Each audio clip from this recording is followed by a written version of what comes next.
Pierre, c'est gentil, vous nous avez apporté des canettes de soda aujourd'hui.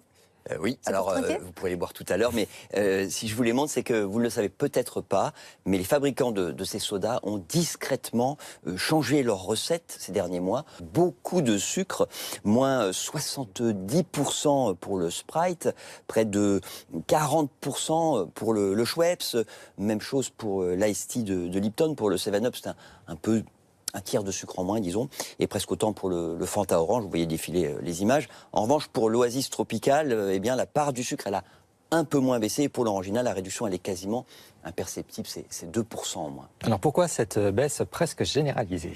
Alors parce que tout simplement, le calcul de la taxe soda a été changé l'année dernière. Avant, son montant, il était le même, quelle que soit la proportion de sucre. Mais depuis le 1er juillet de cette année, eh bien, son montant, il varie en fonction de la taxe. Elle est, si j'ose dire, salée. Et on va prendre quelques exemples. Pour moins de 10 grammes par litre, ce que vous trouvez dans une bouteille de Volvic Zest, eh bien, c'est 3 centimes pour un litre, alors que pour un litre de la version classique du Coca-Cola, eh bien, Coca est taxé 15,5 centimes. Et ça peut même aller encore plus haut avec le Tropico Exotique, qui est un des sodas les plus sucrés de France. Mais alors, est-ce qu'en réduisant le sucre, on change le goût?